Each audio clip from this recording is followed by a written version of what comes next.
se puso caliente, el coordinador empieza con su striptease, imagínate cómo puede terminar en la última devolución, ojo. Son otras formas que tenemos de mantenerte en vilo hasta el final. Vamos a arrancar con Ricardo. Seguimos con la poesía. Muy bien, Ricardo, un poema también largo, ¿no? Poema 1. Habría que ver. A todos les proponemos que le pongan título No se emocionaría. a los textos, más allá de que es un poema y le pueden poner poema como título, pero siempre piénsenle algún título, ¿no? Muy bien trabajado todas las sensaciones, la emocionalidad, ¿no? Hay toda una cosa romántica en el poema. Bien las separaciones entre estrofas. Sí, también. Está en la problemática que está trabajando, ¿no? Del amor hacia la amada, el verbo incondicional, porque eso establece toda una cuestión de duda, ¿no? De sugestión. Sí, de espacio hipotético. Que es muy interesante para lo que va construyendo el lector, ¿no? El podrías... Sí, también porque ahí se genera justamente en esta voz poética, digamos, el tono, ¿no? En el cual se da esta comunicación fingida, ¿no? Y ese espacio, digamos, de la conjetura y del quizás es como un poco más ligero y agradable que el imperativo o que otras formas de interpelación, ¿no?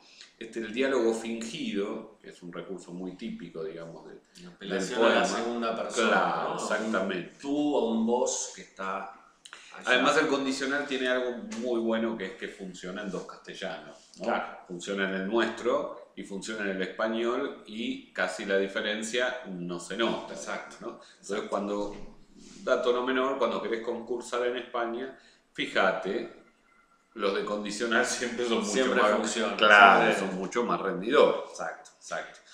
Como para atender después, para ir trabajando un poquito más la cuestión de la sonoridad, ¿no? Ya no sé si la rima, pero por lo menos la sonoridad en las palabras y en los versos, y en las mayúsculas del comienzo. Esto es simplemente para que uno vaya incorporando, ¿no? Configurar el Word, que no te saque todas las mayúsculas en el comienzo del verso, porque eso también te da un momento de pausa. Si arrancás con una mayúscula, probablemente en algún lugar o hagas un punto o directamente empieces con otra mayúscula. El lector hay veces que completa toda la oración mientras está leyendo a golpe de vista, antes de leerla en voz alta. Entonces, para ver la continuidad de una idea, que no te quede necesariamente en un verso, vos podés tener la continuidad de una idea en 3 versos, sin mayúscula, como si fuera una oración, y simplemente el escandido o corte de verso como una cuestión de forma. Entonces, no quedar pegado a lo que el Word impone a tu poema, sino vos imponer las condiciones ahí. Exacto. Y después el texto narrativo, muy interesante. Vimos que ahí había un conflicto con el final.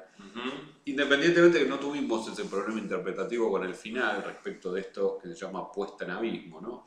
Cuento dentro de un cuento, y un cuento en el que el problema es estrictamente el mismo problema que de quien escribe el cuento. Lo interesante es que en esa puesta en abismo al final es diferente de alguna manera.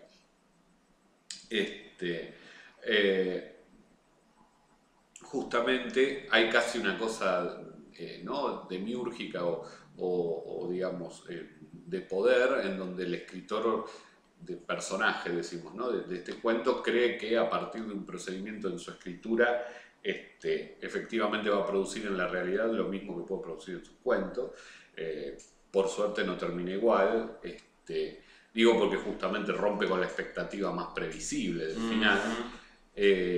Hay algo muy bueno que acá sí se ve, en cómo en el final no se va a caer en esa cosa tan concluyente y tan fuerte, sino que si bien se resuelve la expectativa de los lectores, también hay una bajadita bastante no indirecta, como para no tener que hacerse cargo tan pesadamente de la misma expectativa que uno mismo creó. Tiene que ver con esto de los finales abiertos y cerrados, ¿no? Que vamos a seguir este está hablando. cerrado, pero no está demasiado alevosamente. Exacto, exacto. Es mantener como cierta expectativa, cierta tensión en el... Un detalle para tener en cuenta de tu literatura, Ricardo, vale mucho los detalles y los enfoques microscópicos cuando vos narras. Están muy bien representados a veces los detalles de cómo agarrar la lapicera, como la otra vez era de cómo arrojar un libro, ¿no? Es decir, este tipo de pequeñas cuestiones del movimiento del cuerpo, ahí como hay una habilidad cinematográfica del detalle que le suma mucho. Sí, totalmente. Bueno, y Leandro. Vamos a Leandro. La verdad que nos reímos un montón, no podemos, digamos, ¿no? Y creo que es la primera devolución que vos estás esperando. Si nos divertimos, por supuesto, nos divertimos. Sin duda. Nos reímos, tenés una ironía muy mordaz, muy mordaz. Está muy bien trabajado, ¿no? Todo el género, ¿no? Y toda la situación alrededor de las elecciones, ¿no? La cosa periodística, las encuestas, los testimonios, el registro de todo el cuento, ¿no? Y nos hacía acordar a grandes satíricos en la línea de Jonathan Swift. No sé si leíste Modesta proposición para acabar con la pobreza en Irlanda. Es un texto, un ensayito muy lindo, muy jugoso. Muy recomendable para vos. Exactamente. Swift en general. En general, ¿no? Rebelión en la granja, por supuesto, de Orwell, La isla del Doctor Moreau. Todos cuentos que tienen que ver con animales, ¿no? Porque acá la cuestión es justamente este perro que se presenta a las elecciones y que trastoca todo el verosímil, ¿no? Realista del mundo y construye la parodia a partir de ahí. Acá hay una cuestión ahí, justamente en la parodia que dice Santiago, que es interesante para tener en cuenta, ¿no? Porque cuando los autores paródicos trabajan, los buenos autores logran hacer un doble anclaje. Un anclaje en algún caso concreto y a la vez un anclaje que es universal.